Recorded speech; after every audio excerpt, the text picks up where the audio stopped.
Mic check 1 2 1 2. It is live with the QCB on your radio, Fox Sports Radio Show to be exact. Number to the show to join the conversation. That's easy money. 704-227-8986. Hold on. I got to play something that's very ignorant. Just generally speaking, and not here, but and not that this matters because this is here. But, you know, in other aspects of my life, we have people for 20, 30 years that work for me. Nobody ever leaves me.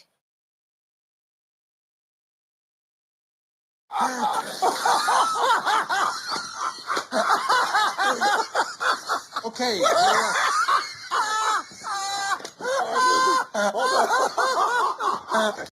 Catch my show live with the QCB online at FOXSPORTsRadioShow.com. Click listen live and you got the show. Also, catch me on your radio HD2. Stop being lazy. You got your radio HD2s, all right?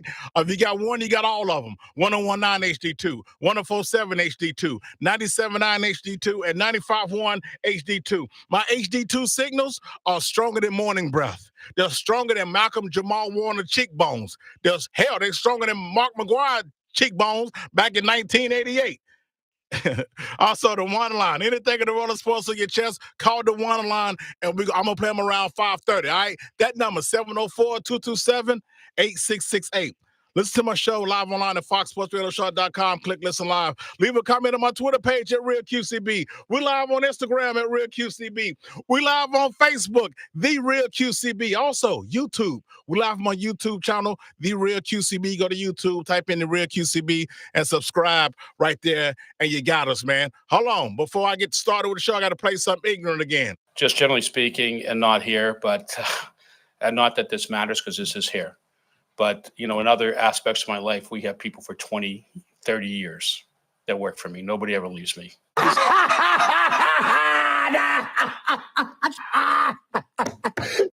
There's 13,422 ways to listen to my show. If someone comes up to me and says, well, QCB, I heard you back on the radio, pal, but I simply know how to find your program. As soon as you say that nonsense, I'm going old school NWA and give you 3 Dusty Rose, bionic elbows right where you stand. Right where I'm going to drop you right there. Topics on deck today, man, we got to get into it. What's breaking news in the Carolina Panthers front office, something called Scott Fitterer, I think that's his damn name. He's no longer the GM. He shouldn't have got the damn job in the first place. Y'all gonna start listening to me pretty soon, but he's gone. And just another mess is going on with that dumpster fire across the street, and we're gonna talk about it. Also, in the national championship games tonight, can Michael PINEX Jr. in that left arm take down Jim Harbaugh and his Michigan Wolverines? We're gonna talk about it today. And it's my man, the expert on everything, Bartholomew Wilcox, calling the show later on. We're gonna play the number 1 game show on the radio called Who Said It. We got so much we're getting into today. Before we do anything, we got to find out what the hell Shannon Sharp talking about. Nobody likes to be called childish. You what? Who you talking to? What in the blue hell was that? What the hell was that? Riding with me today from MLBBro.com, my man Ron AGERS. What's up, man? Hey, how you doing, man? Good to be back. Good to be back, man. Good to have you back. Also in the studio, Super Bowl champion. I'm going to get you your headphones, man. Super Bowl champion, South Carolina Football Hall of Famer. JAMAR NESBIT, what's up, man? Man, what's going on with you? Man, I'm so glad you're here, man. We got to talk, brother, and you're the right person to talk to. All right, let's do it. All right? Yep. You ain't got no ties. This ain't going to mess you up from going over there banging a drum to keep pounding drum, is it? I don't want to mess you up. I'm only going to say the truth. So as long as the truth don't hurt, I'll be all right. All right. Before we start the show, I got this new thing I'm starting. I want to be a little nosy. Just find out what you did last night. Just, whatever you did last night, I want to know. Not just me want to know. Stone Cold Steve Austin going to ask you. So, Ron AGERS, you up first. What did you do last night? What did you do? Maybe you can't hear me. There's a speaker right there. What did you do? I'm going to tell you what I did. What you doing? I slept. I drank water. I drank juice. I ate because I am coming back from one of the worst bouts of the flu of my life. And I knew I had to be here to watch the demise for the time being, of the Charlotte Panthers. Because it was me that said the Panthers would be this bad. I said 0-17. Okay, we was wondering what you did last 1-16. night. We gonna get to all that. You going I on? thought about what I was doing. I was thinking about patting myself on the back. And I got prepared physically to raise my arm, to pat myself on the back. That's what I did last night. All right. Also, we're gonna talk about this whole Bryce Young. They made a mistake with Young over Stroud. That continues to piss me off. JAMAR. So What did you do last night? What did you do? Maybe you can't hear me. There's a speaker out there. What did you do? you know what? The family and I went out to axe throwing. We threw axes. Wow. Yeah, the four of us. I had my two boys back in from school before they went back to college. So we went out to this place out in Noda. I think it's called like Battle Axe or something like that. Yeah. And we threw axes at wood, not at each other. I know about it. I never done it. So I know, it was fun. I heard it's fun. My sister went before. It's an interesting thing. There's a technique to it. You're not just out there hurling, sharp metal at something. Can you get it to stick in the wood? I mean, I know that's the thing. That's part of the technique, right? Okay. You can hit the thing and all that sort of stuff, but you got to have a certain technique to be able to get the axe to stick in the wood. But yeah, no, we had a nice little family thing, and now the oldest has gone back to school. Youngest is still here for another couple of weeks, but it was a good time. That's what's up, man. That's what you did last night. All right, QCB. Stone Cold got a question for you. What did you do last night? What did you do? Maybe you can't hear me. There's a speaker out there. What did you do? Actually, I watched a movie called She Came to Me, starring Anne Hathaway. And what's the well, I know they're politically correct. So this is fiction. So No, about a girl came to you. This is fiction. No, man, Peter Dinklage. Who? The short guy from Game of Thrones. Okay. Yeah. Okay.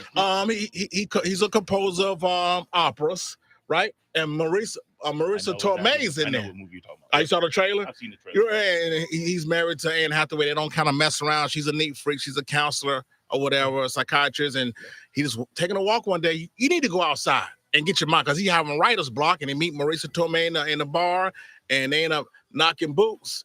Now she's like, I've been arrested for stalking people. I think I really love you, and his wife don't know nothing about it. So Fatal Attraction. Yeah. But it's a comedy drama. So I fell asleep on it. Not because it was boring. It's when I sit on the couch, I'll be gone. I gotta be honest with you. I'll be gone. Yeah. I'm out of here. I assume this was after the Dallas game. Yeah. Now, and I watched the Dallas game, so that's what I did. That's it, man. After the Dallas game. Hey, Nesbit, man. Hey, look, first of all, we're finna get into everything that's going on, and this David Tepper situation. Mm-hmm. I'm glad you're here because, like I said, something called Scott Federer is gone. Now, Nesbit, we're gonna start with you. Okay. I want to take you back as if you're playing again, and this is your owner, David Tepper. He brings in Matt Rule. I mean, you here for all that. Matt Rule, 5-11, 5-11, 1-4, 1-5, I think. Wilkes comes in, he goes 3-3. You missed the playoffs by one game. You fire Matt Rule mid-season. You don't give Wilkes the job. He don't give Wilkes the job. Hires Frank Wright. Fired him mid-season.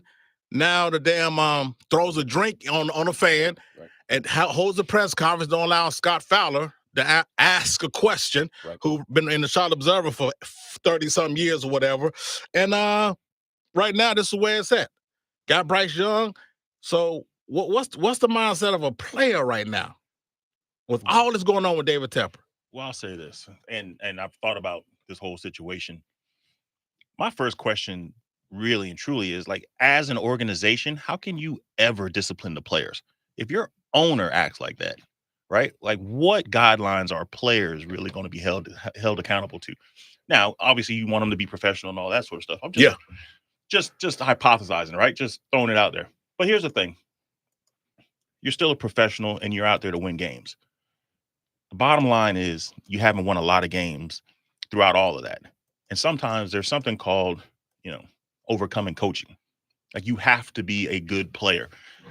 We have a lot of players, and whether or not they all match the systems that they were running, or they were all suited to the type of defenses that they might have been playing, or they're suited to the right type of offense, that's neither here nor there. I will say this. The firing of Scott Fitterer was, I mean, I hate to use the word inevitable, but it was inevitable. I agree with that. It had to happen. You've gone through cycles, and we've talked about this before. The first part of that cycle is you're going to blame the players for not achieving the goals. Right. So you get rid of players, and you can only do that to a certain point, because then you have to worry about salary cap and all that sort of stuff. So the first thing is you're going to blame the players. The next thing you're going to do is going to blame the coaches. Well, you've done that. You've gone through 6 or 7 head coaches here within 3 years. That's by itself is insane. Right? But yeah, go ahead. So now the third phase of that, now you have to get rid of the GM. So we've gone through the cycle. You're in a point to where right now, which tends to happen a lot, once you get rid of the GM, you've also gotten rid of the head coach. Okay. Right. So now you're in a process where you have to hire both. So do you go out and find a GM first and allow him to assist you in helping find the new head coach? Or do you bring in the head coach and then have him sit in on the meetings for the new GM? Can you have a head coach who can be GM? Doesn't work out. Okay. I mean, we've seen it. You know, a lot of head coaches come in and they want that power. Yeah, they want that control. Right. Matt Rule had that power. Half the reason we're in the situation we're in. Right. Right. Bill Parcells had that power. Half the reason that he's no longer the big tuna. Right. He's just the big fisherman down there in Florida. You know what I mean? But it's a small few, though, that could be successful like that, right? Or like on one hand. It happens. Right? It's been a long time. Yeah, we talking like the Alice's back in the day. We talking Paul Brown's. Okay, yeah. And we talking that era is gone. Right. It's difficult, right? Because, like I said, so we talk about the salary cap, you have to manage all that sort of stuff. And then the other part about that is young coaches want that power, and they want that title, and they want the money that comes along with it. They don't necessarily want the responsibility and or the outcomes when their poor decisions don't lead to winning. Right. So the first thing they do as soon as they're not winning and they have this power is they give up that power. I'm going to just go back to coaching. Right. If you just coach in the first place and allow somebody else, right. There's a division of labor that has to happen. Mm-hmm. One person can't do it all by themselves. Right. And so that's the issue. And that's where the Panthers are right now. They have to figure out which hole in their team are they going to fill first. And by team, I mean their leadership circle. Are they going to fill the GM role first, or are they going to fill the head coach spot first? What would you do? Boy, this is rough, man, because it's so bad, and we mentioned it on this show. Yeah. You can't mess with the Shield. You can't embarrass the Shield. Right. See, we're thinking he just threw a drink. Right. Oh, no. He's one of the owners. It's only 32 jobs, man, in the world. There are 32 teams, but those 32 teams represent the Shield, not the NFL, the Shield. And that is going to be protected at all costs. So that $300,000, whatever. Yeah. It's the embarrassment. And that's not even the biggest embarrassment of the Panthers this season. It was the no-show bowl when they beat it out. When they have to say, "Hey, we printed out 70,000 tickets and distributed them." Was that true? 46 cents or something like that? That was out there as well. It was on Facebook. Out there. Yeah, there were tickets for like on the resellers market for like $50. That was a rain game too, though, right? Yeah, but and then also they were hitting you with again rumor. I don't know how true. Yeah, just all these rumors.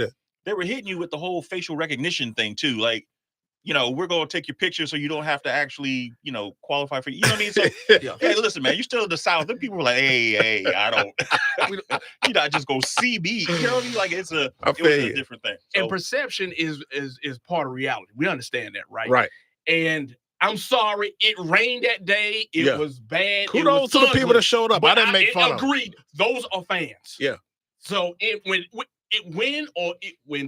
Tampa get rid of the team, and the Panthers win the Super Bowl. Right. Those people in the stadium, they can walk around. Hey, I was a Panther since I was there at the no show.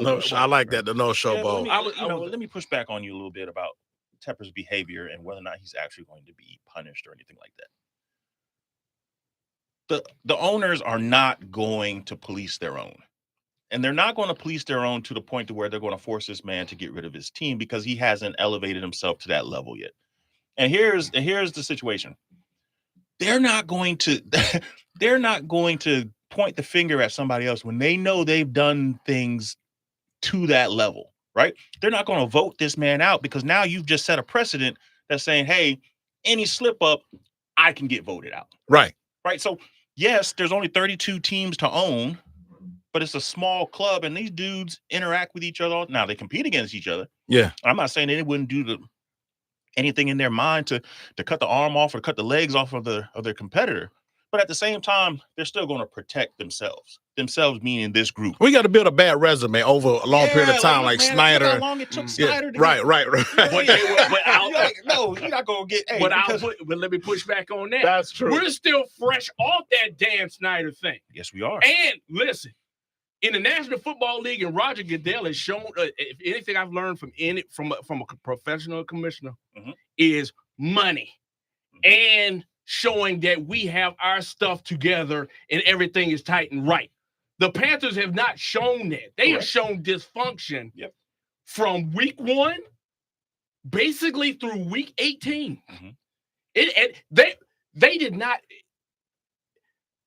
The product they put on the field was so poor. Yes. That we know people that have showed throughout the NFL history that have showed up in ice storms, ice bowls. Yep.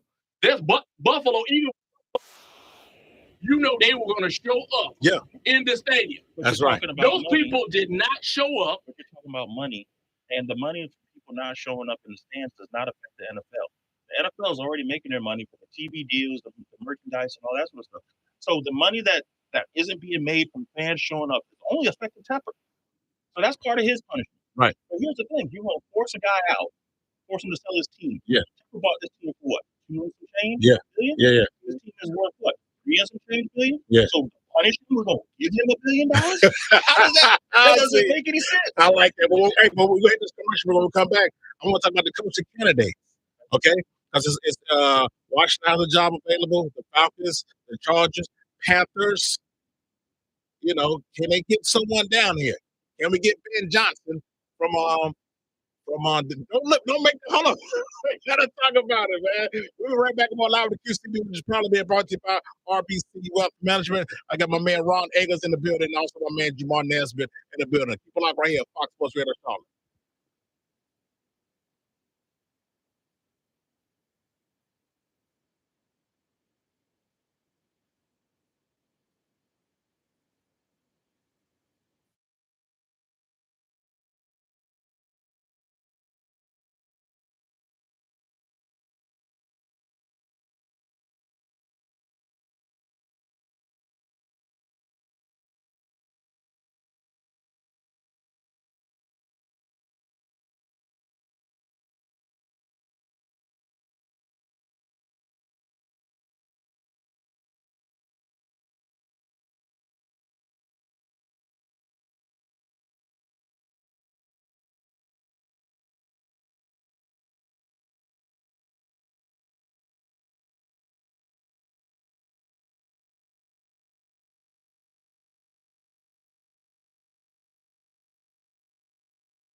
The greatest man alive.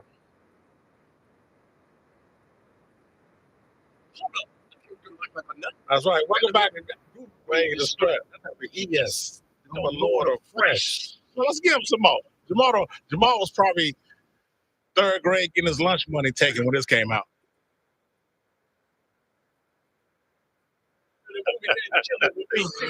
Right. Oh, man. Welcome back live with the QCB. Got us on Fox Sports Radio Charlotte. And give a shout out to the two hardest working ladies in the building, man. My people, Chloe and Kelly in the back, man. They be knocking it. And they got the best snacks in the building, too. Yes. They stashed away, but I know where they at. Got my man Jamar Nesbitt in the building, my man Ron AGERS. Now listen, this David Tepper stuff is a dumpster fire. It's some job openings right now. We got the Panthers currently, Falcons. Did you know Falcons head coach Arthur Smith? Dad was the founder of FedEx. Oh, he didn't like this. He didn't join the company, but hey, I want to start this package delivering company. Trillions of dollars. Mm-hmm. Of course, I know it's. He gonna be so Arthur Smith's gonna be all right. Well, Arthur Smith only played. I think he just went to North Carolina and played football in North Carolina. He was a Tar Heel, played guard, and that was it. After that, grad assistant, and just built this way. I don't know what a defense quality control guy is. Like right. he grinded out. I'm not. That's what it was. Yeah, I'm just. You gotta do paperwork. Right. I'm just. Gotta do the paperwork. I'm just saying. All the cards. That's all. Okay. I didn't know that. But then you got the Chargers, of course, and you got the Bears. And maybe some after that. But Jamal, how hard is it going to be to get somebody to come out? Money talks. It's not going to matter. No, it's going to be very hard. Like this is out of all the openings that you've listed, this is the worst opportunity. The worst opportunity. Because so yes, you take into consideration worse than Atlanta. Yes. Okay. you take into consideration all the things that are surrounding the opportunity, right? The unstableness of the owner, which casts a very large shadow. Okay. When you're looking at job opportunities, yes, there's only 32 head coaching positions in the world for an NFL team, but at the same time, what is your quality of life going to look like? What is your workstation going to look like? Coaches, believe it or not, spend an inordinate amount of time in that facility. So if that portion of your life is going to be hell, how hard are you going to have to look at that opportunity? How bad are the rest of the opportunities for you to consider taking this one? But you want this job though. You want the no. You want a head coaching job. You don't necessarily want this job. Yeah. you want that head coaching job, right? So how bad are the other ones, or are you not up for the other ones? Right? Right. So that's really what it's going to come down to. Because you can make cases for all the other ones that there would be a better opportunity just based upon what's here, one, ownership, two, what's here cupboard wise from a player standpoint. Right? That's what we're going to get to next. Yeah. So that's what's making this job a difficult sell. So Ron, have you Ben Johnson, highly coaching candidate right now, offensive coordinator for the Detroit Lions? And okay, let's not take the Chargers. The Chargers and the Bears are gone. Now you got Atlanta or Carolina. And you Ben Johnson. Well, Ben Johnson said, I'm good last year before all this happened. Right. He's going to probably say it again. Now, let's just assume that Tepper is in a room, can get him actually in a room or on the phone without Ben Johnson laughing and saying, look who's on the phone right here. Yeah, check out who's on the phone. You're going to overpay him. And I'm not an agent. I'm not even close to being one, but I could negotiate this guy's contract. I'm going to say, listen here. Number one, you can't keep anybody. You have played that team. I don't know. Nobody leaves me in business. Oh, yeah. You have played that. And it doesn't even get old. You could play it now and it would fit in what I'm saying right now. Yeah, right. You have already shown that you cannot keep a coach. You have given your last coach didn't last 11 games. Yeah. And he's been in the league forever. Yep. And he's a highly respected dude. You can't find a guy to say anything negative personally about doggone Frank Wright. Frank Garcia sat in that chair 2 weeks ago when he was on my show, and he said the same thing. Can't find the guy. He said, Q, I believe Frank said, I had enough of this BS. Yeah, I believe he had enough. I've met the gentleman. Yeah. And I live and Nice as could be. Nice as could be. Mr. Rogers' neighborhood. And you know something? And Sweaters. you know what's telling about this? Yeah. Ever since he left, you haven't heard a word from him. Right. Gone. Right. He No. said he had it was a statement, and he's gone. With that being said, they may have to give him 4, maybe 5 years. They're going to have to overpay him. And if I was his agent, I would be smart. Like, if you want to fire him early, there should be a penalty. There should be a penalty. Not should be. Will be. Yeah, that's Right here. And when we say that, we're conveniently telling you, if you want this guy, we're going to talk at least $10 to $15 million penalty if you want to get us out of this contract early. On top of what you've already have to pay me for breach of contract. Like, barring me doing something hellaciously stupid and irresponsible. Yes. For you just to fire me, yes, it would just be better that you kept me. Like, that's what type of contract it's going to have to be. So Really? what do the players do?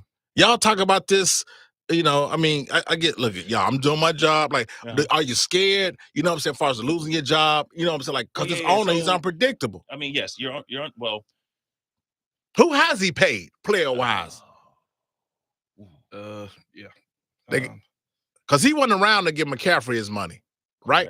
No, that's right. Yeah. I don't know who he's paid player-wise. Now, Burns is up. He's up. Oh, no, he paid Shaq Thompson. Okay. That's one. Yeah, One. okay. Didn't Shaq make the cut? Like, before Marty left and Richardson? I think he paid because Shaq got his money a couple years ago. Yeah. So that he might have been his yeah, first year. that may be the first one. And that might be the only one. I don't But remember. the fact that I agree. I don't. What? the fact that we have to even carry on this thought process and dead air just to figure out about Shaq Thompson, and he's been hurt, Right. Yeah. so we forgot about it. And that pause wasn't planned either. That wasn't scripted. We don't need to bring no engineers in here. We just don't know. So what about what you do with Brian Burns? Because we're finna get to this C.J. Stroud, Bryce Young conversation in a second. You're gonna have to pay him.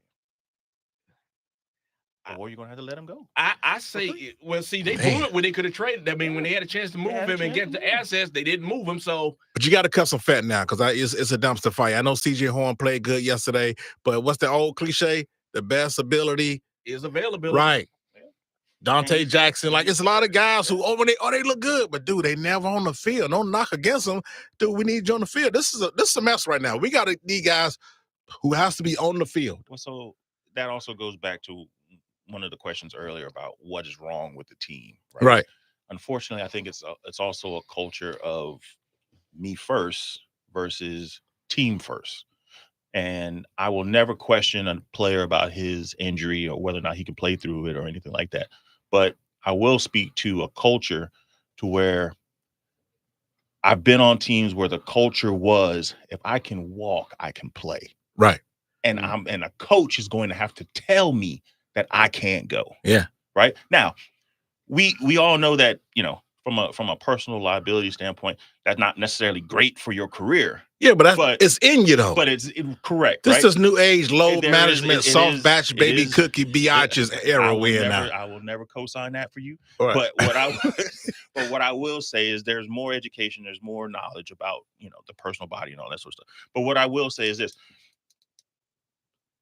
We have a lot of good players that have been drafted.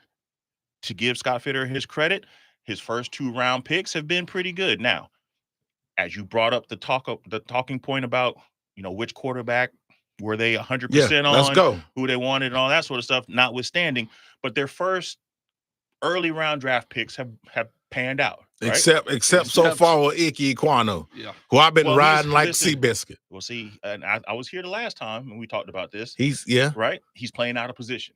He's not a left tackle. That's what you said. That's what I told. That's what I told you a year or so ago. Like, and Listen, I'm not hating on the kid at all. Oh, no, no. I want to see him I don't flourish. care the fact that he went to NC State and I got You got a allegiance son. to Chapel Town. I don't care about that. Yeah, well, But- Dave Dorn did call the players a piece of S word, but yeah. But see, you try to make me. I refuse.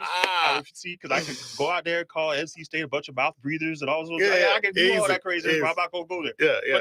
But here's the thing: my man's just playing out of position. Yeah. He's a left guard. He would be a great left guard. He's got great feet. He's got decent hands. Like I said before, the last time I was here, he has too much time to think about what's going to happen out there at tackle. Wow. He needs it to happen right now where he's not thinking. Take your set, punch, move your feet, all that sort of stuff happens fast at guard.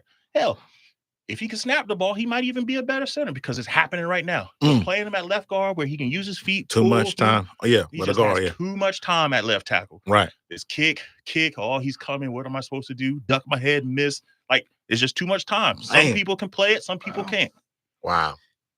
Hey, that's a great insight, man. That's crazy. That is a great insight. That's crazy. I do agree with the moving him to guard, but for somebody to explain it like that, Right. and what's in his head, Yeah. because I mean, look, that left Because of course it's fast out there, obviously. Yeah.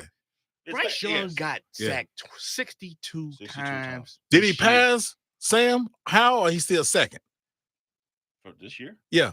I don't know. Because Sam Howell was number one for a while. I checked during the break because I know he was number two. Yeah.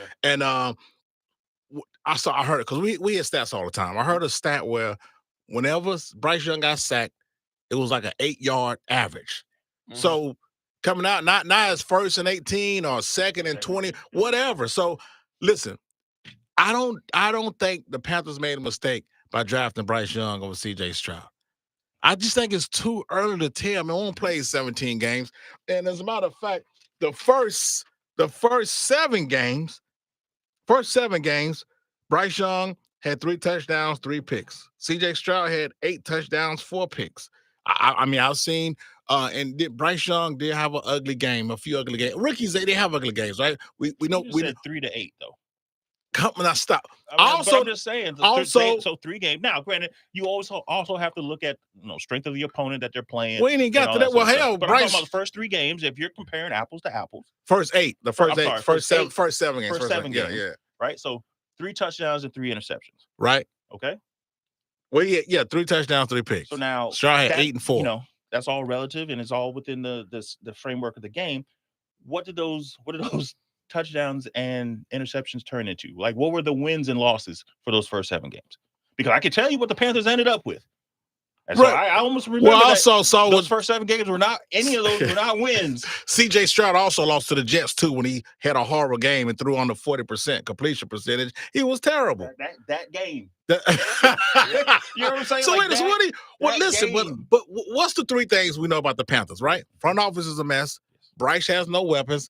Offensive line's bad. Now those are 3 things. Oh, you could add no running game either. Well, you could debate it. That kind of comes from the offensive line being bad. You could debate who's the best. But they didn't even try to run the ball in the first 6 weeks. As a former offensive lineman, we take responsibility. Yeah. You can debate who's the best running back of all time and all that stuff. But them 3 things, you can't debate those. Now you go to the Texans, young coordinator as a coach, my man D'Amico. He was defense, but still. My man Nico Collins, one of the top receivers in the league. Over 1,200 yards. Over 1,200 yards. Yes. Top 10. Okay. Touchdowns 8. Top 10. Okay. And let's not talk about Tank Dell, who got hurt on and played 11 games this season. He's at over 700 yards right now. Yeah. Right. That's what I'm saying. So we knew this coming in. We knew they had gotten rid of DJ Moore. Right. We knew that they had gotten rid of Christian McCaffrey. Like, we knew they had an aging Pro Bowl and Adam Thielen coming in to be the number 1, which he still had over 1,000 yards. Yes. But we knew that there was the void of assistance on our offensive side of the ball. We knew this. The word coming out of the building, though, was this quarterback was going to make that okay. If you're being drafted number 1 and being, quote unquote, handed the reins, he didn't have to win it during the spring. He didn't have to win it during training camp. He was handed the reins. Right. Mm-hmm. As a number 1 pick, and believe me, I'm talking out of both sides of my mouth here because I don't believe this. But the number 1 pick, what was coming out of the office, he's going to make the players around him better. That's a tough task, dude. That's a tough task. It's beyond tough. So why would people say, as we all just agreed, he had no help going in? He had no help going in. Right. So okay. It's true. Right. I mean, I don't know what your question is. So did they make a mistake by drafting Young over Stroud? I say hell no, it's way too early to tell. I agree. You're asking. No, I'm asking. Yeah, I agree. What? They made a mistake? It is difficult. No. I agree that it is difficult to cast judgment on a young player when he's devoid of assistance going forward.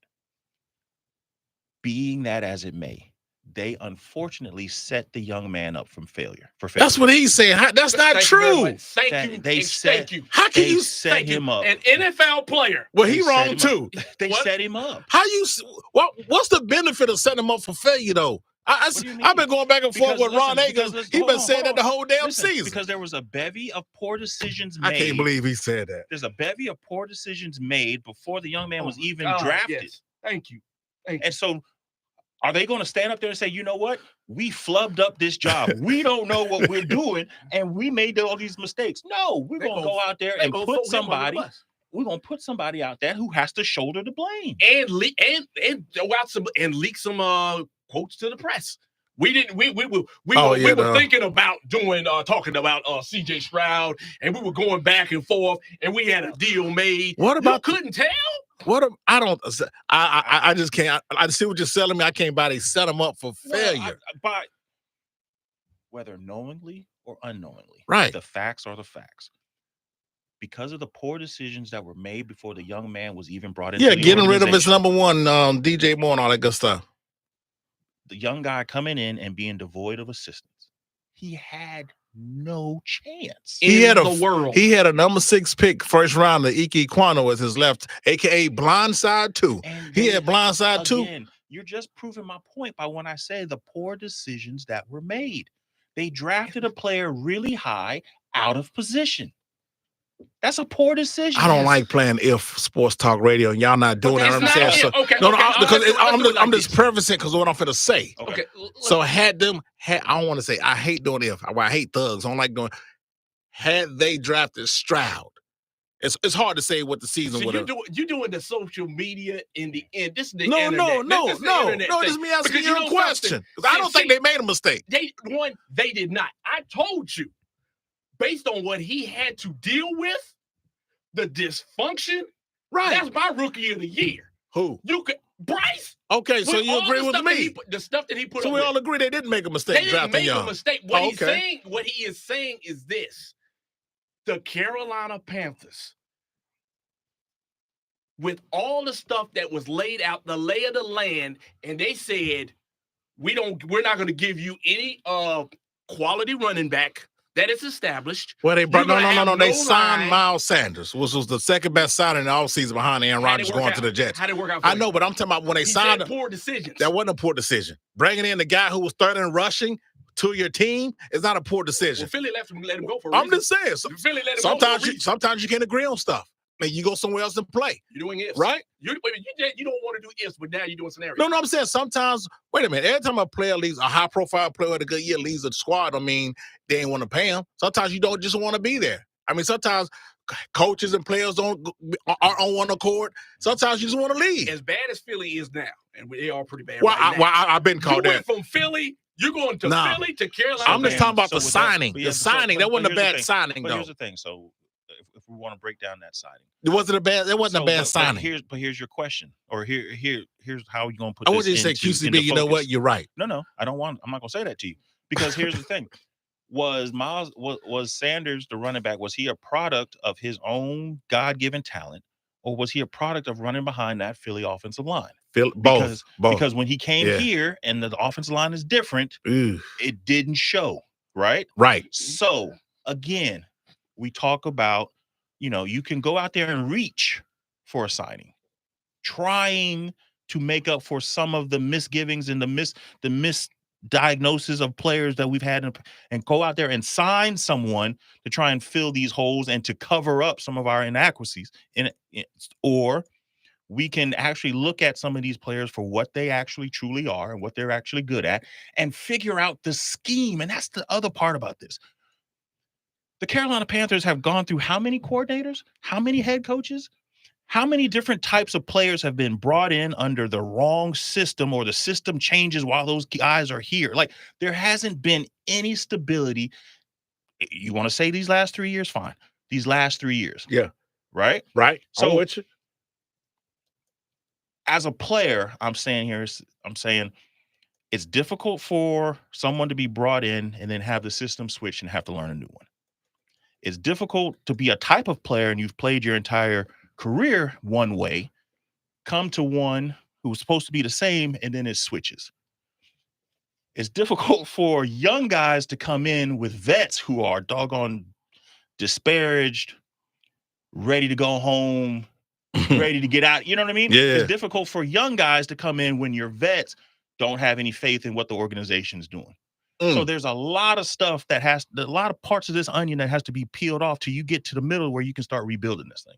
And I'm gonna ask you this question because we almost threw chairs at each other all season long over this debate.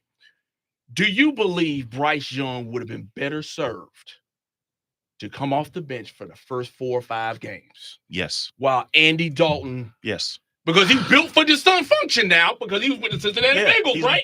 Nah. Yes. Do you think you learned it? You get some video in because the Panthers were going absolutely positively nowhere. Correct. Yes. You let him learn. Do that. He was brought here because of that. Now just hold on. 'Cause first of all, you both of you wrong. Man, You can't learn. You want to go to work for the Panthers? Wait a minute. Hold on. Jamar not right. He's not right what he just said. As a veteran signee, when you come to this ordinance and you know they have the number 1 draft, Yeah. you know you are a placeholder. Matter of fact, they give your ass up a bit because it's just a hot potato, and they go. What would he would have learned behind Andy Dalton? First and foremost, Well, no, a true NFL game. We're up against the break. I want them out. Why does this keep acting stupid like this? I'm about to go next. We're gonna hit this break real quick. See what's up. Okay, technology. Yeah, you want AI to start doing your job for a living. I just can't even make the damn computer work. We come right back on out to QCB. I thank JAMAR NESBIT and his Super Bowl ring, and Mr. MLBPro.com, Ron Akers, out of damn mind. He should have. Bryce Young should have. We're gonna talk about after the break. Let me hit this break. This is a short break too. Now the QCB. We'll be right back. Let's go.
Welcome back live with the QCB. Got us on Fox Sports Radio Charlotte. Make sure you check us out at foxsportsradiocharlotte.com. Ron Agnes just for some reason posed the question to JAMAR NESBIT, should the Carolina Panthers have benched Bryce Young? I've been telling this guy no all season. And then for some reason, that ain't what it I said started on. Wow. I started the season on the bench. Yeah, that's the right. Okay, you're right. That's yeah. a remix, man. Wow. Right. I did not say You're bench. supposed to learn on the job. Put him out there on the field. Let him take his lickings. And you know what? The guy had his. I'm glad he played because guess what? He had his best game of his season when he threw over 300 yards. I guess against the Falcons. Was the Falcons game he did that against? Within those first 4 games? Is that what did it happen then? No, man. it didn't. At one stretch during the season of here's the thing. 4 games. He got sacked 62 times. Yes. Within those first 4, and I'm just going to guess right now. Right. At least 15 to 20 sacks happened then. Right? Yeah. Those are hits that young man didn't have to take. Those are mental reps that he could have taken from the sidelines. Those are possible wins that a veteran quarterback could have given your team. Right? So there's nothing negative having your number 1 pick not start at the beginning of the season. Okay, nothing would have been lost. Right. He saw the first 2 games and he threw for $146, $153. Third game, Dalton came in because he had an ankle injury, and Dalton threw for 361, and he went crazy on the playbook. But then the next 4 games after that, Bryce Young had 4 straight 200-yard plus passing games. It's amazing what he did after he saw another quarterback. Oh, get the heck out of here. I mean, I'm just telling you what happened. He's talking in the Queen's English. He is calm and collective. I'm just telling you what happened. He's just letting you know what happened. And this is stuff we had covered from. While it was going in real time. You know the examples they throw out quarterbacks who had bad rookie seasons? The ones they always say, Isaiah Payton, man, Isaiah Troy Aikman, one of it. We get it. You know, I looked at the Terry Bradshaw, may have had the worst one ever. And so in order for those improvements to happen, the team around them had to have improved as well. Those guys did not make those leaps and bounds singularly or on them by themselves. Here come Michael Irvin for Troy Aikman. And here come other, I agree. All that sort of stuff. Yes. So, until we see those steps being taken, where is there for us to say that Bryce is going to be able to make those strides? So, but what's the benefit of him? What was your statement? I want to misquote you. Please don't misquote me. What I said was, would it have been a better idea? It would have been better for Bryce Young to start the season on the bench. Watch a few games under Andy Dalton. Let Andy Dalton take those plays. Watch. Then during the week, you go back and you watch film. Correct. You take that stuff. You take take some of his knowledge, some of his experience, and then when it's time to get, because you know something, they always talk about John Elway. John Elway didn't start. Steve DeBerg started. Joe Montana didn't start. Steve DeBerg did. Right. Some cases guys didn't start. Some did. You're right. Holmes didn't start. Alex Smith, he was still there, I think. Okay, so what rule is it where, okay, as soon as he go across, you hand him a suit for draft night and then the starting spot, and then you're going to play the very first game of the season? when you're the top pick of the draft, the whole city wants you out there. The whole fan base wants you out there, right? Right? You're number one. I know you don't operate by the fans, but you know what I'm saying. Yep. You're going to be hearing or whatever, and everybody loves the second string quarterback.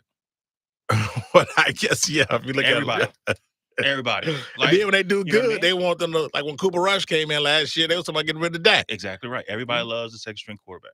Yeah. Everybody. So, but here's the thing.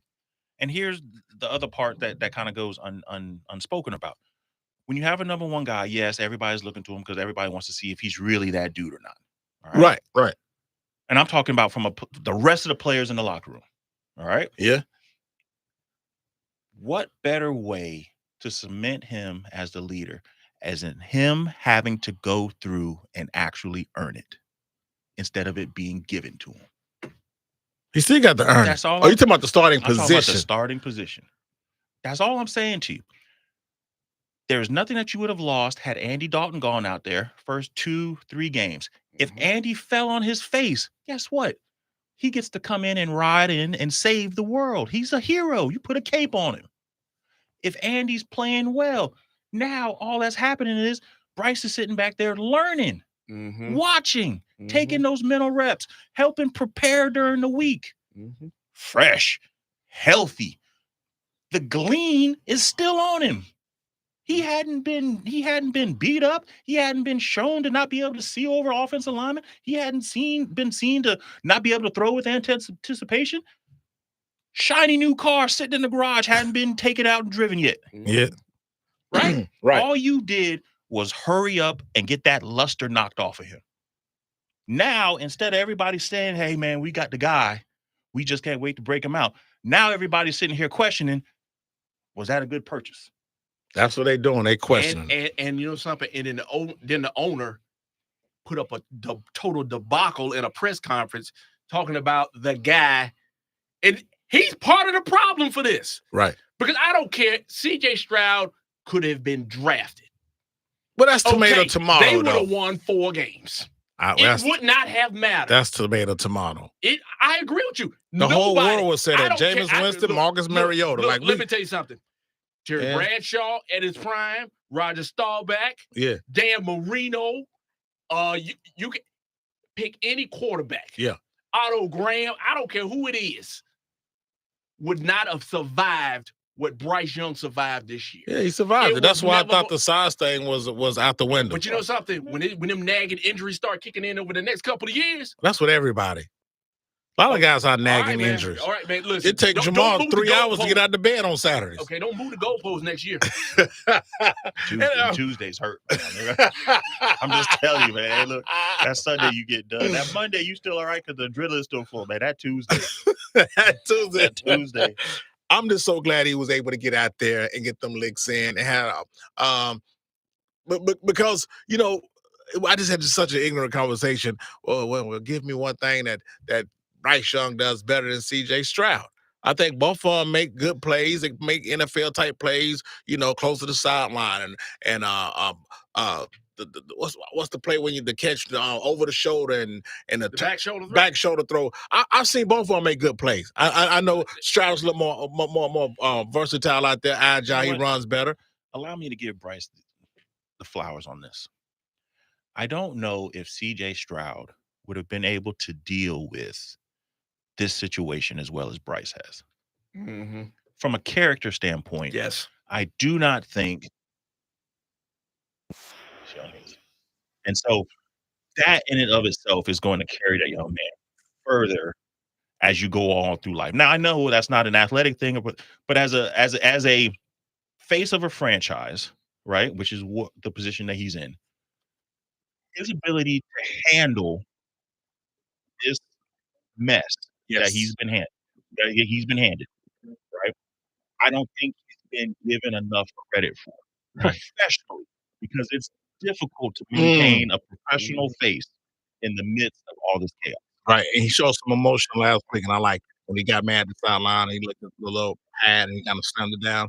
That's the first emotion I've seen of him all season. You know something? He did not give the NFL media his time, and he could have easily done that. He could have shown his frustration. Yeah, and even down to the situation. He took the script. He did not give the NFL media anything. He did not cause any more embarrassment.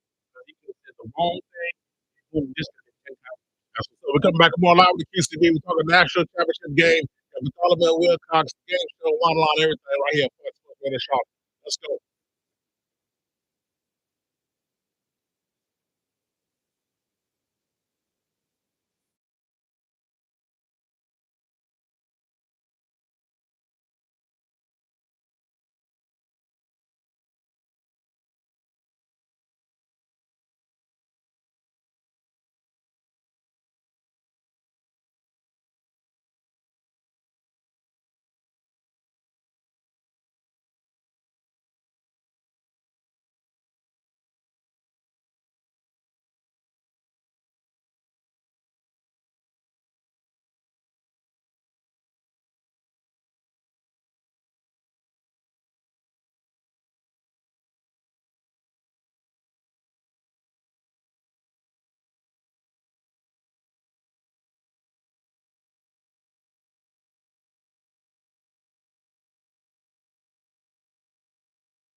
Mic check 1 2 1 2. Is this thing on? Yes, it is. It is live with the QCB on your radio, Fox Sports radio show to be exact. Number to the show to join the conversation. That's easy. Mucho dinero. 704-227-8986. Hold on. I got to play something ignorant. Just generally speaking, and not here, but and not that this matters because this is here.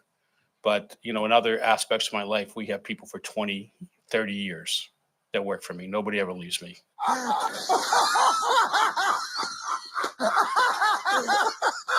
Okay.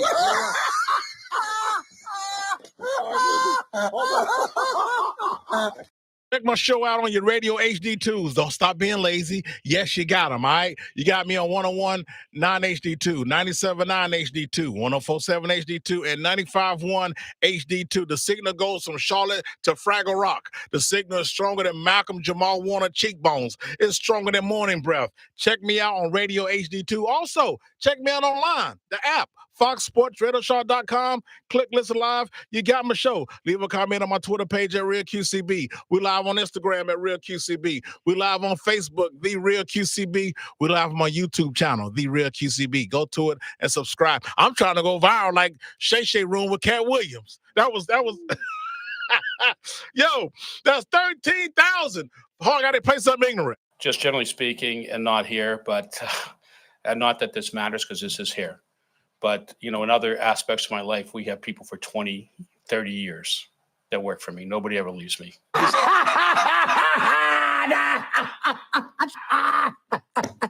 That's 13,322 ways to listen to my show.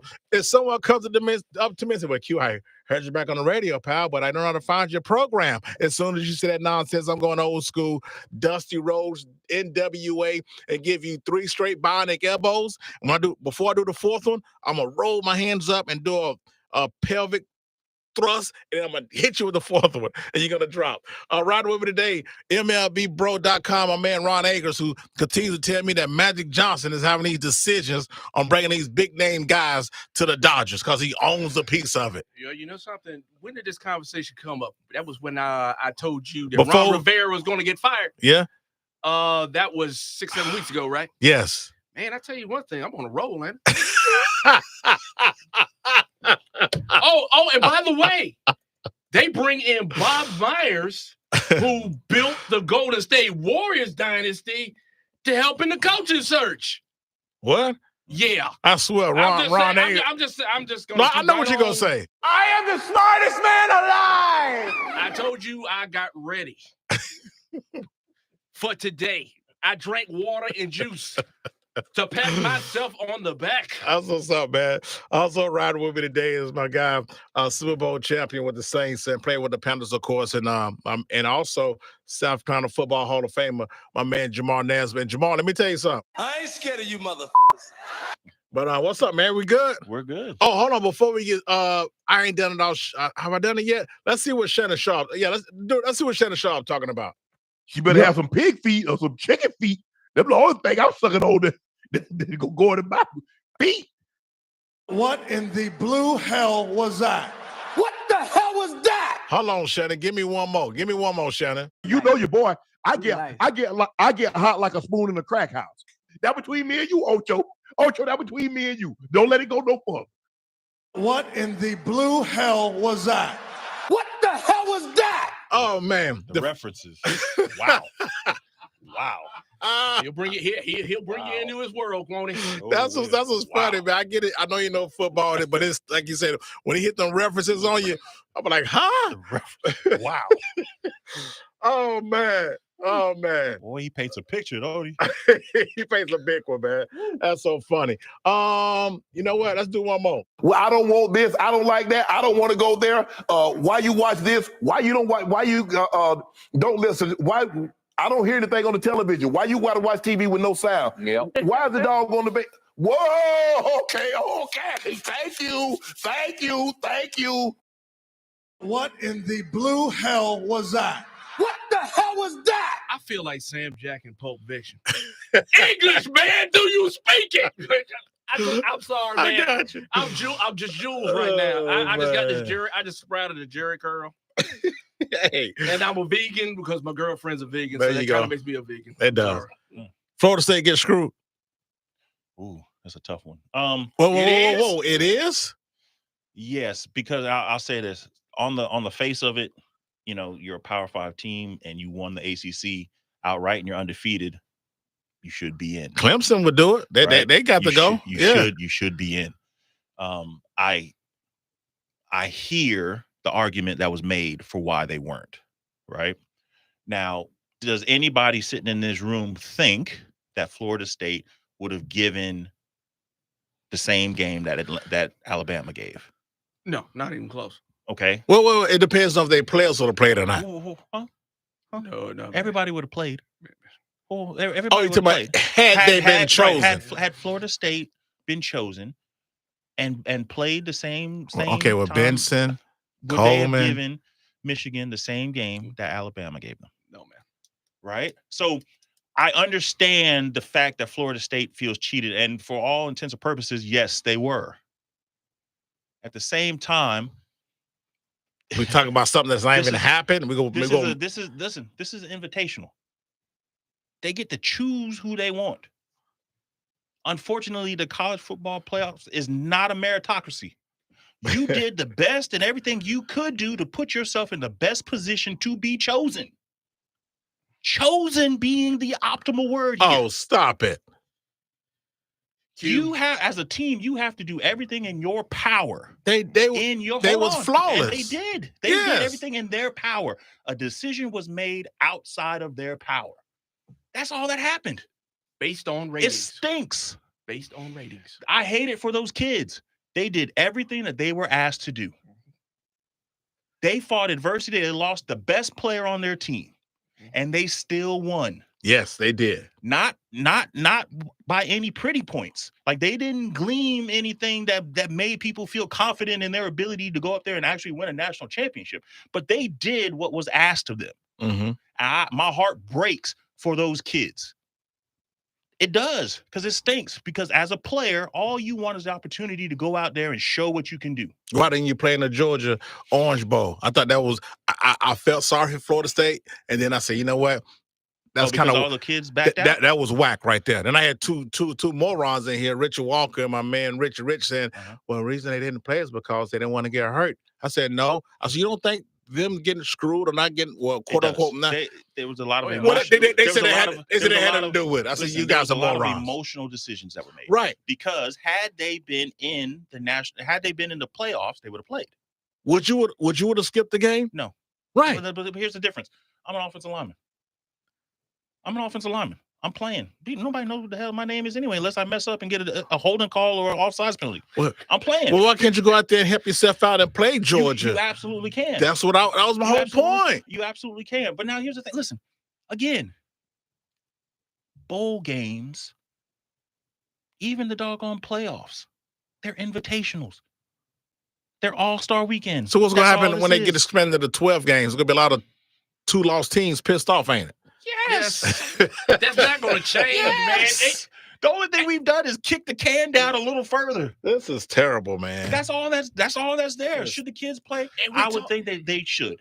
They should go out there and play. Do I understand them wanting to protect their own situation? Well, some of them I get. Every year, a few big names don't play, and I get it. So but you get hurt in the national championship game as well. So Georgia's tight end, Brock Bowers. Yes. Shouldn't have played. Right.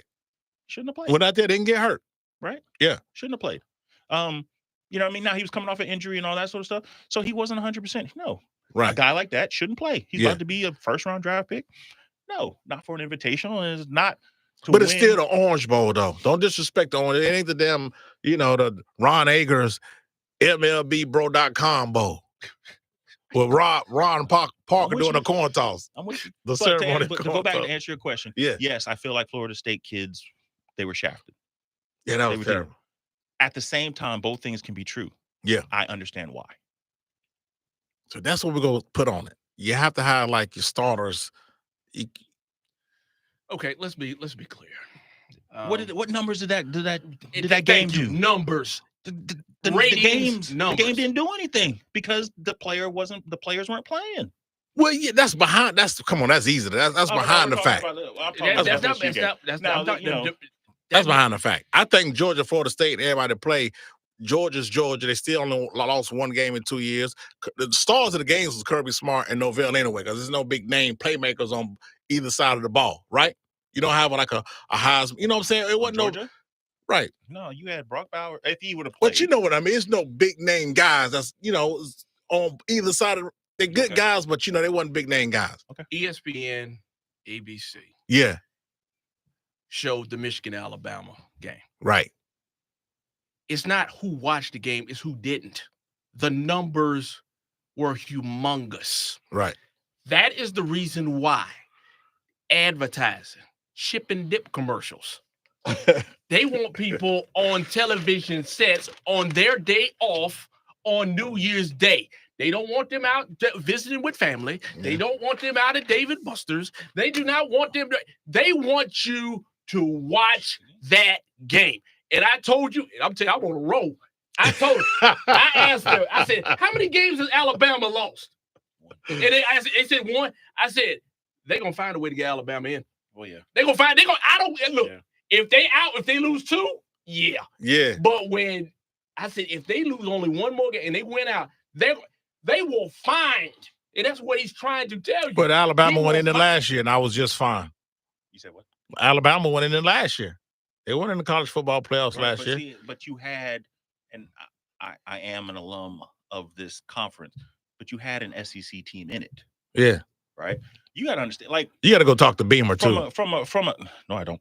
From a regional standpoint, football means more in the Southeast. Absolutely. Which is going. I have a question for you. Who's talking about this Michigan-Washington game? Not a damn soul. We ain't even talking about it yet. I don't even know what time it comes on. Like if you ain't rocking a jersey or something. Oh, you got the Rod Woods in Michigan joint. You don't care. You don't care. Like, the worst thing for the CFP that happened has happened. This game. One, there's no Southeastern team in it. 2, Harbaugh has a very good chance of winning the national championship. Absolutely does. And I tell you what, the NCAA can't stand it.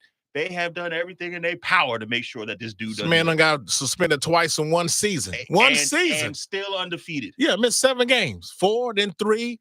And it's about to, like, I'm telling you. And got a good chance of winning tonight. A good chance of winning. By the way, he has options. So if the NCAA go, hey, man, look, he is. Have you ever seen how calm he looks? Had his mama and daddy out there, they smiling and grinning about the crowd. Press conference, he be fine at the press conference. Even when he came back, he was like, okay. Listen, he was calmer than Jonathan Majors this morning on Good Morning America. They listen, and then so we talk about why Florida State. They wanted Michigan to lose. Yes. That's why they needed they thought Michigan to lose. They thought Alabama was going to beat them. That's why Alabama was in there. I can see that. Yep. I can see that. Harbaugh is the reason. Had Harbaugh lost the game, Michigan was out. Right. A one loss, Alabama wouldn't have gotten back in there. Right. Georgia, they would have made a case for Georgia. Georgia, yeah. They lost the SEC championship game, but they've 2-time back-to-back national winning champ. Georgia would have been the team in, and nobody would. I mean, people would have said something, but they would. But not that type of uproar, right? I agree with that. See what I'm saying? Yeah. So if Harbaugh say he wins tonight, I can't see him going back because he got out by the hair of his chin. Mm-hmm. So going, I guess, the charge. Yeah. Why are you going back? Why are you going back? Right. Why are you doing anything that's going right? Don't go back. Don't go to Vegas, OJ. Don't go to Vegas. And the after you done got away with murder. But you know something? Antonio Pierce probably should. The players want him, and the old heads want him. Yeah. The Hall of Famers. Everybody loves Antonio Pierce. He has set the culture, and he has basically saved that franchise from the Josh Daniels debacle. I agree. That's why I didn't bring in less than 3 months. That's why I didn't bring up the Raiders as a coach in Vegas. I think they should go in and get But you know something? If Harbaugh said he wants it, he got a serious shot. But he got, of course, he got Herbert out there for the Chargers. The LA game. Yeah. I'm sorry, the LA job. Yeah. I can see Harbaugh out there. I mean, he's already been. Stanford guy. In San Fran. You know yeah, Stanford, San Fran. Yeah. Yeah. Listen, man. Speaking of ACC, I don't think Florida State should leave the ACC. I think that'd be crazy to leave the ACC. You own the ACC right now. For some reason, Dabo Swinney got a damn easy with the own. They had a good year. Easy with the own. They're on top of the mountain, though. They are on top right now. Okay, well, go ahead. I don't know who whooped Dabo Swinney's ass. He got a damn black eye. I don't know what happened. I don't know why. Maybe that. I don't know. One of them players. Yeah. Not enough of that. So, You can only, see. I apologize. North Carolina. Uh-huh. Mac Brown said he's come back in 2024. Yep. One thing, one more Tar Heel stuff in it. Okay, this is my thing with the Tar Heels, right? I don't think Mac Brown should come back because I know you got your son playing up there. He doing pretty good up there. The Tar Heels start out good. They start on fire. Okay, but they have these major collapses. Yep. These last 2 years have been. 2022, 9-1, lost 4 in a row. This season, 8-2, lost 3 in a row. What's going on? Why the collapses, in your opinion? I think there are a couple things that they are attempting to address. I think earlier on in the season, they were able to get away with some of the deficiencies and cover them up because offensively, Chapel Hill or the Tar Heels were able to put up a lot of points. Right. And pretty much outscore people and keep the game away. As the season goes on, you get more tape. Defensive coordinators have more time to sit down and dissect and figure out your tendencies. And then let's be honest, the way the Tar Heel seasons have always kind of ended up, they've always had their toughest opponents towards the end of the season. Yep. Right? They always have to finish out with that gauntlet with NC State, Duke, Clemson. Right? Yep. Clemson has run the ACC here for a great period of time. They've always had, within that period of time, they've always had, better athletes, or at least higher rated star athletes, more akin to teams that could compete against the SEC in those sorts of situations. But NC State is a rival game. Duke is a rivalry game. Yeah. Right. So as much as I wish I could give them excuses, it's difficult to get a group of 18 to 21-year-olds focused and up from an emotional standpoint for that many games in a row. Now, should they be able to? Absolutely. If they were really good, they should just look at these things as opportunities to go out there and prove how good they are. But let's be honest. You're not going to get that level of commitment and focus yet. That's what they're trying to build to. And then, the other aspect of it, Mac Brown is trying to fix it. He's gotten rid of the coordinator, right? Yeah. And he's, the defensive line coach left. And those are two of the that have kind of underperformed thus far. There's great talent on the defensive line. And at times, especially this first game of the season, for sacks, and they were disrupted. It was. Right. So unfortunately, they weren't able to continue that dominance going forward. You can look in the defensive backfield. Like, if you're not getting pressure on the quarterback, your corners and safeties have to go out there and cover for a long period of time. By themselves, man. Yeah. Right. And so now you say, all right, well, now we're going to send pressure. Now you put these guys on islands. If you're not a man-to-man corner, you're constantly chasing people around the. Dang. So it's a conglomerate of things going on. I think Mac is trying to do his best to fix those things. Yeah. I'm gonna say this, Mac. He better stay for 1 more year. Right. I told him, I said, hey man, I'm gonna give you my son. You can be here the whole 4. So he can leave. Did you say you didn't have his shirt balled up? Did you? No, I had to put my hand on. And again, you keep saying Mac Brown gotta go. Okay, who's gonna replace him? Exactly. Who's gonna replace him with? Dean Smith. Look, these kids can't use as a coach. I'll tell you that right now. Put your hands on you and Dean Smith. Go there and straighten them out, man. Kids are not ready. Listen, coming off the back. Here's the thing. I'm gonna go ahead and I know this isn't this isn't yeah. I like him. I don't like the way there's no other head coach that I've come across that I would give my kids to. And that means a lot. Yes. I know Mac is going to take care of these kids. Yeah. Mac's going to treat them like his life. He's going to help keep them out of trouble, and he's going to help them once they get out of trouble. Okay. So when Mac says to you, look, this isn't a 4-year thing, this is a 40-year. At least with him, I haven't had any reason to say that that's fine. Oh, I like that. at JAMAR NESBIT. And what's your store name up there? All right, Number 18. number 18. All right, that's just up, man. This week, right back 1 hour to QCB. We're gonna get the one line straight. No one game show on the radio. Who said it? Got the expert and everything. The tournament Wilcox coming up. Shout out to people in Baltimore. My cousins are up there. He's Baltimore. My cousin James Reinhardt on my Facebook Live. The Ravens, cuz he said. Lamar Jackson definitely MVP, and they definitely Super Bowl. Right? The quarterback. Yeah, the quarterback. Yeah, quarterback. Yeah, I remember. Yeah. What's up, man? Keep it locked right here. Fox Sports Radio Show.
Position to succeed.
We got to take this to the hook, the chorus.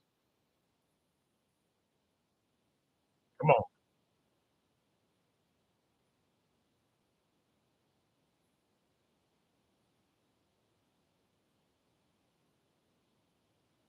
Get to me. Come on, come on, come on.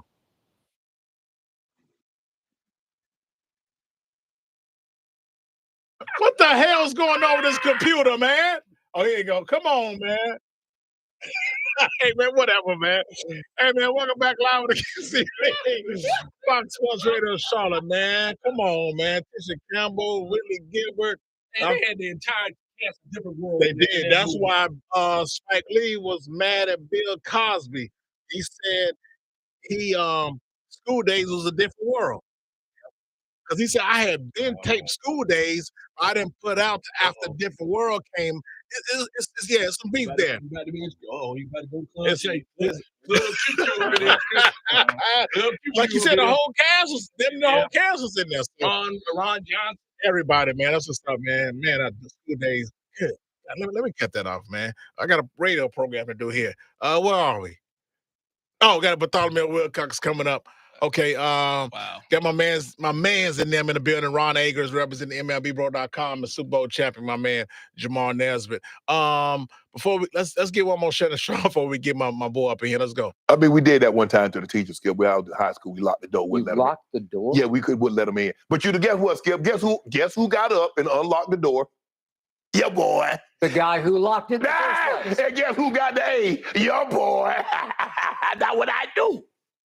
What in the blue hell was that? What the hell was that? All right, man, let's see what the expert on everything Bartholomew Wilcox talking about. Bartholomew Wilcox, the expert on everything. What's going on, sir? You know what? Why don't you never call out my Twitter account, man, like you do everybody else? Cock the car. First of all, you're trying to disturb me, so let's tell me get you about this kind of business.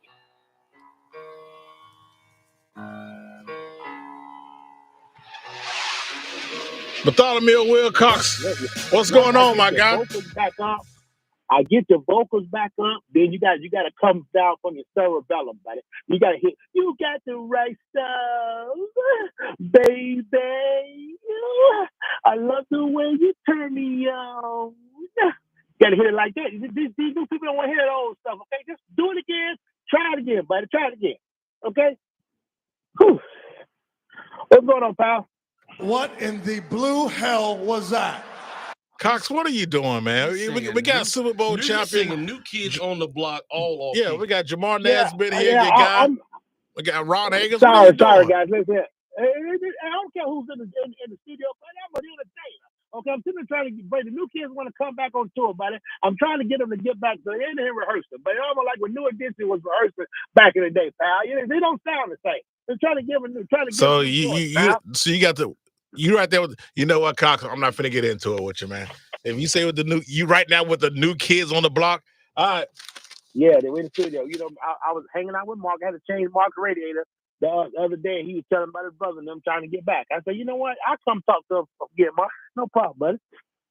Cox, what do you think was going to happen? What's going on, pal? Oh, no, the playoffs are here, man. Playoffs are here.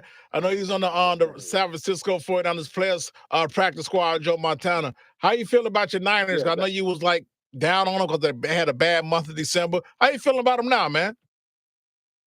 You know what? I'm just thankful that we are somewhat healthy. Some of the main guys, we lost a couple of guys on defense, but you know, as long as we got Christian, you know, the quarterback. We got Brock Purdy. Debo. Yeah. Yeah, Brock Purdy. Yeah, Mr. Rel. Yeah, no problem. But he has earned his thing. You know, I want to sit back and just relax and just get healthy. We're gonna be ready for. I don't really like these buys. I wish we could play next week, buddy, because y'all already set them out just past. Buddy. No, see, Cox. Hold on. That's why I don't like Cox. Either you work hard to get the buy, then you complain about when they're gonna be rusty. I've been hearing about Lamar Jackson, wish they could keep going. Like. Jamal, would you rather keep going or you want to get a bye? No, this time of the season, man, you need that rest. Those guys need the rest. Yeah, I mean, certain players. I mean, I know you can get some reps in practice or whatever, but I mean, it has been times where teams have come out, and this ain't no time to come out rusted, buddy. Okay, but I'm pretty excited what's going on. I think we got a good chance to get to the Super Bowl, but we got to get past. Only team I'm worried about is Cowboys, but that's it. What? Oh Lord. Okay, I mean, hey, you guys playing good ball, bro. okay, I appreciate it. I was, you know, and you know, and it's like everybody keeps saying every time we beat the Cowboys this year, or beat the Cowboys the year before. Okay, when they get janky like that, but the Cowboys playing good ball right there. Your offense is clicking, pal. I appreciate it. Yeah, your house sent us home the last 2 years with 2 different quarterbacks. So exactly, and that's all they keep talking about. That's all they keep talking about. We been on last 2 years. The train may stop at once. Once it stops, pal. But you guys got a good listen here, Jay. And this is one thing I understand about these young cornerbacks and these safeties. If I'm a young phenom like Jay Alexander, yes, you're an idiot because what you did the other week was idiotic from Charlotte, represents Charlotte, you're an idiot. But I don't want to hear about, only stay on one side of the field. I'm going to look at you and I'm going to say, look, number 88, wherever he go, you go, buddy. Okay? Don't worry about nobody else. You check number 88. yeah, What you got to do today, buddy? well, I mean, I see nothing wrong with that. Jamar, have you ever? You have these top corners, and they don't travel. So you send your best receiver to the other side of the field. Wow, that's not my side. Well, that's how it go. Yeah, it just depends on what that defense. No, they how it go. You don't do that when you what his defense is. Buddy, you were down at the school field. But hold on, I want him. But Jamal, is that how it go? Like, could Dion go from lining on one side, or he was just one side the whole time? No, Dion could. Dion traveled. Right. Whether it was called or not. Dion traveled. Exactly. Like, but you know, most defenses have calls and they practice certain sets, and you know, the guys normally stay on one side of the field. And so it's a sign of respect if the wide receiver and the quarterback's like, nah, we're not gonna waste him on this guy. Yeah. We're gonna play on one half of the field. That's the ultimate sign of respect. Hey, have you ever seen anybody do what Jair Alexander did, go out there on the coin toss when he wasn't supposed to go? Yeah, but they're not on the team the next year. Damn, I think it's Cox. I think it's done with him and on LaFleur. Yeah, that's true. But so you mean tell me if I got a top 5 cornerback in the league and he going against a top 5 receiver, but he stays on the other side and he got 180 yards on the other side and 2 touchdowns, you gonna tell me I'm gonna be okay with my top corner staying on the other side? Also have to worry about the other corner. What if that other corner can't play that other side? Like, you move one guy, it affects the entire defense. And you're not playing man this whole time. You're playing zone, right? So, I mean, unless you're a completely man team, then you can make that adjustment. But if you're gonna send pressure and run zone behind it, you can't keep switching guys side to side. Honestly, they're gonna pick them apart. Right. I mean, that's just it. I'm saying I'm gonna make somebody else beat me. That's all I'm saying. CeeDee Lamb is not gonna beat me. I'm gonna make Cooks. I'm gonna make Galloway, one of them other guys beat me. It has happened before. I know Reeves used to follow the. Well, Jair may not be able to stay with CeeDee Lamb. I give he might not be able to stay with CeeDee Lamb. He's a top corner then. After yesterday, now see right now the Dallas Cowboys are almost based on we know it's the Washington Commanders. Yeah, well, I want you. I hear what you're saying. Go ahead. But based on what I saw, Dak Prescott uses everybody. Right. Like, in other words, you can say, hey, we're going to take away CeeDee Lamb. He's going to find somebody else. Right. He's going to find Ferguson. He's going to find Cooks. Yeah. He throws now to everybody. Right. He uses all of his weapons in a way I haven't seen in a good little while. Right. And it was easy to – and they just tore the Washington Commanders could not do anything with that offense because they had too many things to worry about. It's not just CeeDee Lamb. And CeeDee Lamb had, 12, 13 catches? Yeah. Right about now. Yeah, I mean, that's the Commanders, buddy. Come on. We're not talking about a team that's and now the way Dak Prescott played yesterday. Yeah. No, it wasn't just the Washington Commanders. They got a team. They got a team. They are on a roll right now. Yeah, we're on a roll. We're on a roll. They're playing as well now as the Philadelphia Eagles are going the other way. Right. And we talked about it in the studio. We thought, hey, the Eagles, the Cowboys may have blown it. The Cowboys said, this is what we're going to do. We're going to tighten up our execution. We're going to do what we're supposed to do. We're going to execute this game plan better than the other team. And they are professionally dismantled teams outside of them that throw away the Miami game. Yeah. they have dismantled teams offensively. Well, Cox, we're going to get to the playoffs, of course, Friday when we come back on. But we're going to play the number one game show on the radio and then slide to the one line. Let's go. Now it's time for the number one game show on the radio. Who said it? Here's your host, Mr. I Could Never Be Toast, Mr. I'm So Nice With It, Mr. Easy Money, son, Mr. Me Whack, never that. It's QCB. All right, here we go. We're going to play the number one game show on the radio. Who said it? I throw out a quote. Give you 3 multiple choice. You tell me who said it. I got 3 contestants in the studio. Well, 2 in the studio, 1 on the phone. You ready to go? Oh, my God. Let's go. It's going to be a hard 2024. And we got the one line coming up. Here we go. The first one. At home, their defense is a monster at home. Who said it? ESPN's Rex Ryan, Jordan Love, or Chris Collinsworth? Ron Agers, who said it? Jordan Love. I got you. All right. Jamal, who said it? Chris Collinsworth. Got you, pimp. All right, Cox, who said it? Ryan. All right, you said Rex Ryan. All right. My guy, Ron Egger said Jordan Love. You could learn a lot from a dummy. Jamal said Chris Collinsworth. You could learn a lot from a dummy. Cox, you said Rex Ryan. It was Rex Ryan speaking on the Cowboys defense at home. All right, here we go. Second one. Well, they was dropping the ball in 75-degree weather. What the hell you think they're going to do in 2-degree weather? Who said it? A, Keyshawn Johnson, B, Shannon Sharp, or C, Stephen A. Smith? This is a hard one. Jamal, who said it? I'm going to go with Shannon Sharp. Shannon Sharp, all right. Cox, who said it? Let's go to Ocho. Shannon Sharp, boy. You know, you straight them legs like 9 to 15, buddy. All right. Ron, who said it? I'm going to go with Shannon Sharp. All right.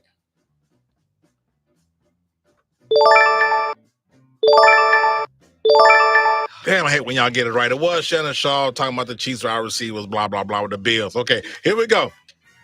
There's a lot of ways to skin a cat. We wrote our own narrative. Who said it? A, Bucks head coach Todd Bowles. B, LeBron James. Or C, that damn Joe Flacco. Ron, who said it? Joe Flacco. Let's go. Old man Flacco. That's what's up. Cox, who said it, babe? Flacco. All right, Jamal, who said it? Man, just because y'all said Flacco. Who was the first one? Todd Bowles. Yeah, I'm going to go with Todd Bowles. All right, Todd Bowles. All right. Cox, you said Flacco. Okay. You dumb Ron, you said Flacco. You must think I'm stupid. And Jamal, you said Todd Bowles.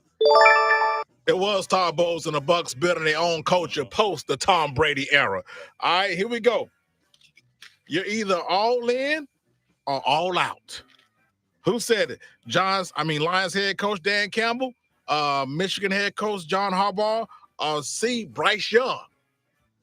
Ron, who said it? Who said you're either all in or you're all out? My man, Jim Harbaugh. All right, let's go. All right, Jamal, who said it? Dan Campbell. All right. Cox, who said it, babe? You all in or you all out? Harbaugh. All right. Ron, you said Harbaugh. I'm so bad at this. You big, tall, thick-tongued punk motherfucker. You a thick-tongued idiot. Cox, you said Harbaugh. You big, tall, thick-tongued punk motherfucker. You a thick-tongued idiot. I really be trying. Hey, you said Dan Campbell. Yeah. It was Dan Campbell on his team's mindset going into the playoffs, man. Damn, how about that? Let's go. Here we go. I think everybody is going to be ready to go, and we're going to show the world what we're capable of. Who said it, Ron Agers? A, Eagles tight end Dallas Goddard, or B, Baker Mayfield, or C, Knicks point guard Jalen Brunson. C, man. All right, you going Jalen Brunson. All right. Brunson. All right. Nesbit, who said it? Yeah, I'll go with Jalen Brunson. All right, cool. Cox, who said it, babe? Who ready to show the world? Let's go with A. All right, you said Ron Agers, you said on Jalen Brunson? Okay. You dumb, stupid son of a bitch. Nesbitt, you said. You dumb, stupid son of a bitch. Fox, you said the tight end, Dallas, what is it, Goddard? Oh, yeah. On his Eagles going into the playoffs. We know how they are right now. The Knicks are doing so well after that Anunoby I know. trade, They man. are. I thought that would be. I got a few more. We up out of here. I just think his record speaks for itself. Who said it? A, Jerry Jones, B, Terry Bradshaw, or C, Charles Barkley? Ron Agers, who said it, babe? You a Dallas Cowboy fan, Jerry Jones, man. I know you got it in there somewhere. Jamal, who said it? Charles Barkley. All right, Cox, who said it, babe? Let's go with B. Going Jerry Jones, all right. My man said Charles Barkley. You big dummy. You said Jerry Jones, Cox. You said Jerry Jones, Ron. It was Jerry Jones and Mike McCarthy as a head coach. All right. He said, last one. Hats off to him. They kicked out you know what. Who said it? A, Falcons head coach Arthur Smith. B, Panthers defensive tackle Brian Burns. Or C, NHL's Arizona Coyotes center Justin Kirkland. No relation to LeVon. Yeah. Pittsburgh Steelers fame. Who said it, Ron? We're going with the Panthers. Burns. All right, Brian Burns, babe. Nesbitt, who said it?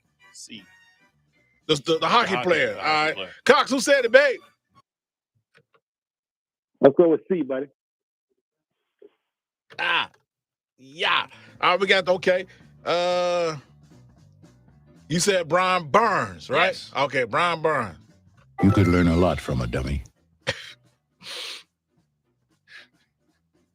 Cox, you said C, the hockey player. You dumb Nesbitt, you said C, the hockey player. You're about the biggest fool I ever saw. And you said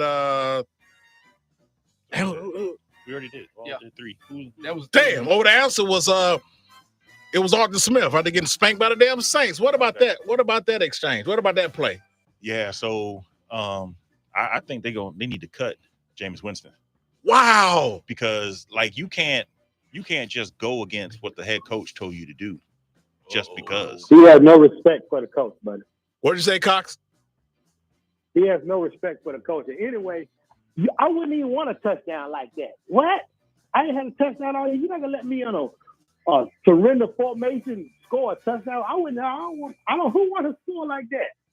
That's crazy. Now, Jamal, what was you saying? You just gotta. Yeah, you're gonna have to cut him because, I mean, it makes the head coach look like he doesn't have control of the locker room. Wow, that's crazy. Right? And you didn't get into the playoffs, right? There's already swirling around about whether or not he's a good coach.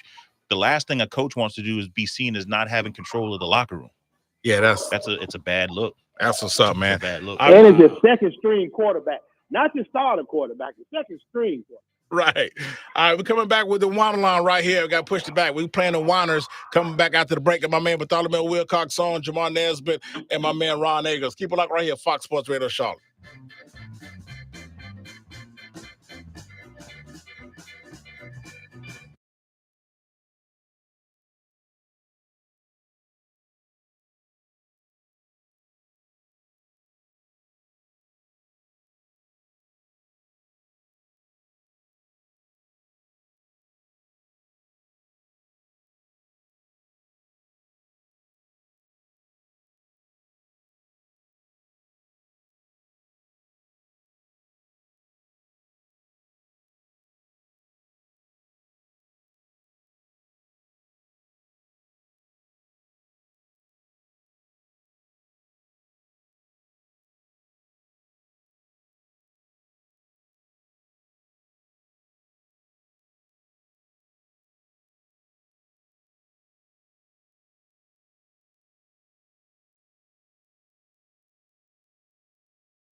Welcome back live with the QCB. Got us on Fox Sports Radio Charlotte, man. Make sure you check me out live online at FOXSPORTsRadioCharlotte.com. And don't forget, Live with the QCB is proudly being brought to you by RBC Wealth Management.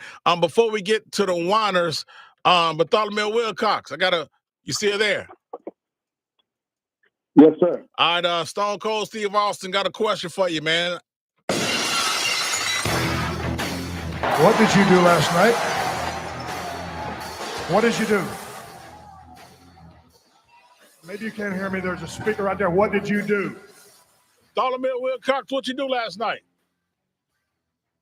Last night I went out to eat, buddy, with a couple of friends. So I went and had some sushi for the first time, buddy. How was it? It was pretty good. I was trying to tell Diana Ross, she gets gas when she eats a lot of sushi, buddy. I was like, Diana, don't eat all that sushi like that. Diana Ross? Me and Diana and the kids, buddy. All right, man. Let me take my ass to these damn whiners, man. Come on, man. Oh, yeah. I know. Let me whiner time, man. I'm so broke. If a rob me, he'll just be practicing. Now it's time.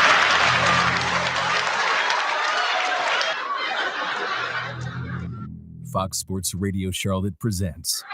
You can't even be a thief no more. Everybody's a thief. Other day I robbed a store, came back out, and stole my car. It's live with the QCBs. I'm sitting in jail with the that didn't even know it. I'm like, what you here for, Holmes? Oh, some dumb didn't put no all in it, so I was getting some. Then when you left out, I gave you a raw down.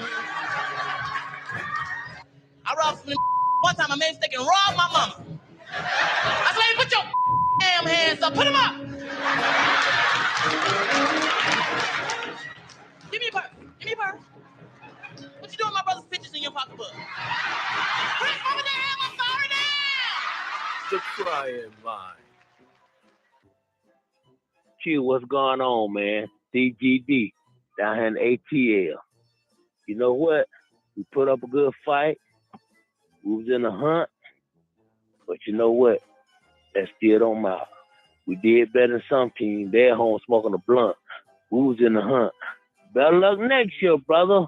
Them Panthers, they need to fight a whole squad, okay? The whole squad. DGD down in the ATL, brother. Better luck next year. Wait a minute. Hold on. Stop. We're gonna stop this today, man. We can't do this. We're not gonna start 2024 this way. Okay, first off, the Atlanta Falcons got roasted by the Saints. Okay, we already talked about the James Winston thing, and you lost to the Carolina Panthers in front of 5 people. Yeah, right. That did not include security, the players, or ticket takers. So we gotta really, really stop this. The Atlanta Falcons are as bad as the Carolina Panthers, and let me tell you, Arthur Blank's a pretty good owner, though. He's a very nice guy. Yeah. Okay, and then that's it. That's it. Because you could be mediocre. You can be mediocre, and I mean, in professional sports, that's just as bad, if not worse. That's true. All right, let's go to the next one. Hey, dog. Hey, what's going on with you? First of all, Q, how you been doing? Happy Petty, what up, bro? Dog, we go way back. So we go way back to like 08, right? And it's one thing that's been consistent about you that I love, that is so fantastic, and that feeds the inner debate in me, the inner debater in me. And this is so, I can appreciate it so much, this trait of yours.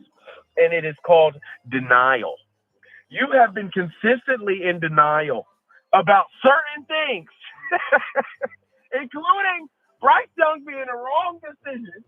Since we was on the air last February, March, me, you, and Stan Norfleet, he going back there. I said, dog, you was looking at me crazy, and you talking, you telling, you was playing all the little Stone Cold little voiceovers and all your little stuff.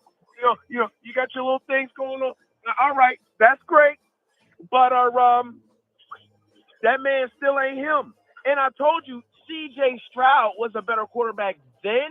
He ended up being a better quarterback overall. Now, I do agree with Jay and Ryan up there. He wasn't put in the best position to succeed. Right. He was devoid of resources in order to be a success, which to me is the first time I think Bryce has ever been in that situation, because I think his dad has always politicked the situation in which he would put his son in the best position to succeed. That's what I'm saying. So with what Petty said and what you guys said about the situation stuff, why would it still be seen like it was a bad choice, knowing, you know? I don't think I said it was a bad choice. Right. I just don't think he was put in a Best position position to be Agreed. successful. I mean, that's it. I mean, I think too much was asked of him too early. Right. And he had all the proper. That's what I'm saying. We turn out any different than now.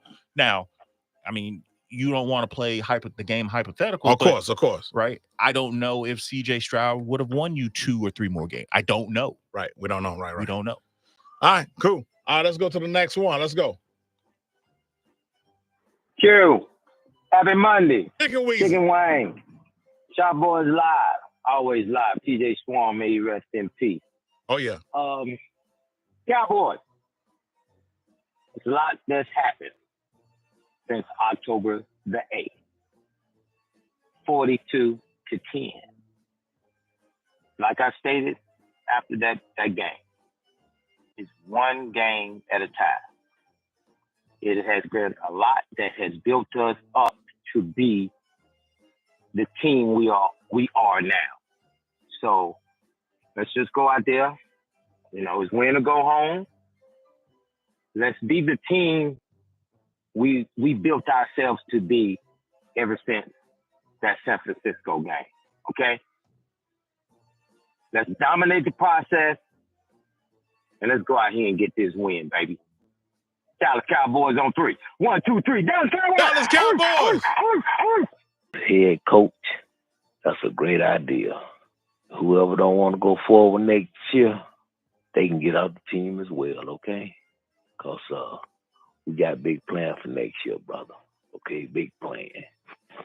We made it to the hunt. We're tired of being in the hunt. We want to be in the playoff. We're going to scare some people next year, okay? DGD down in the ATL, baby. Watch what I tell you. And DGD, I told you about calling the wild line using your 1-800 phone bone voice. All right? Yeah. This ain't 1-800 horny, man. Use your regular voice. Hey, Cox, what you think about your boy DGD, man? Sounds like a DT dummy. That's what it sounds like, buddy.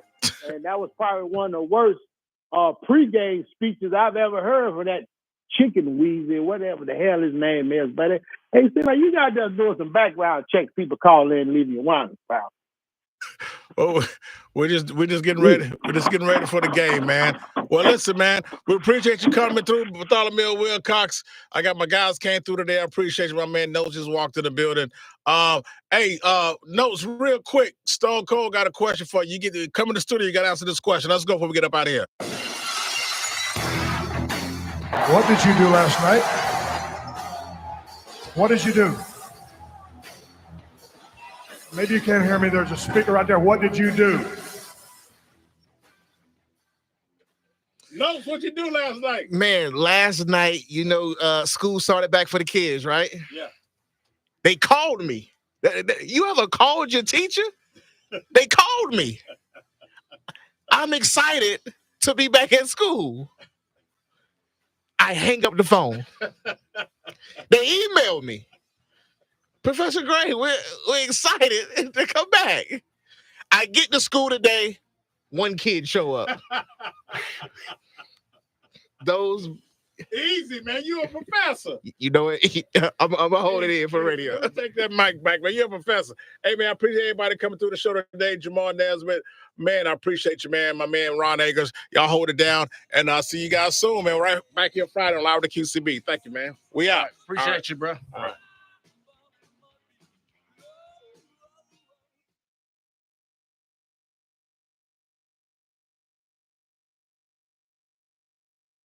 All right, Kayla. Hold on. Kayla Kobe, go take me home. Oh.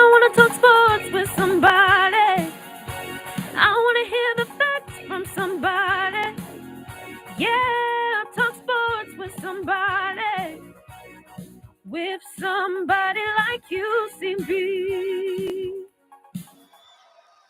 What can I say? Mamba out.